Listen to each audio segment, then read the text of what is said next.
integrity, truth, wisdom, reason, justice, equity, honesty, compassion, honor, and peace. My name is Malcolm Cochran. I'm an artist in Columbus, Ohio, and I do both public art and large-scale gallery projects. This is a work I did in 2006 for the Ohio Judicial Center, which is in downtown Columbus. And it is, the building behind me was built as the Ohio Departments Building in 1933. It is probably one of the best examples, certainly the best example here in Columbus, of the integration of art and architecture. There's extraordinary murals and bas-reliefs and sculptures on the outside of the building and on the inside.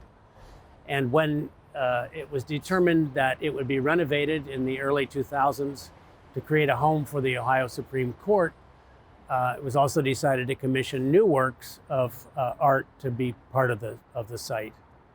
I chose to work in one of the existing reflecting pools on the north end of the building. And as I thought about the judicial system, I thought, what are the principles that are understood and agreed to being central to Western jurisprudence, and landed on those 10 principles. They are fabricated in solid granite, 9 inches thick by 2 feet tall.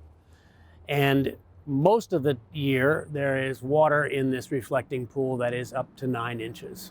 Water just covers the tops of them. And at the far end, you'll notice 3 openings there. Those are jets that spout water, making it quite turbulent at that end of the project. Often you also get, depending on wind, you get ripples, and on the position of the light, you get some reflection, so that what you might see is more leaves from the trees than the words themselves.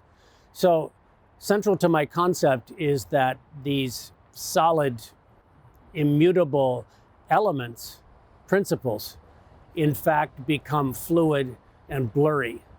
Blurry literally in this context, blurry and fluid in that they can be manipulated and shift depending on power and on who's in power and on the sort of status of the judicial system in any country, but most particularly, obviously, in our country. I speak to you about this on the day that we've just learned that Joe Biden has been elected president.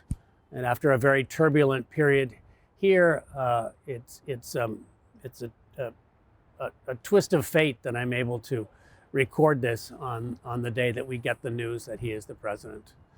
One of the things I really enjoyed about doing this was that I spoke with the then Chief Justice, Thomas Moyer, for whom this has been renamed, and talked to him about my concept. And that embedded in it was a maybe not so subtle critique or comment on the judicial system and the fact that these principles must be guarded, and we must work to sustain them in a democracy.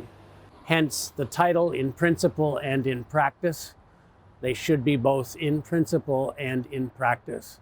I was very pleased and proud that he embraced my concept and understood it. So in principle and in practice. Now, 14 years later,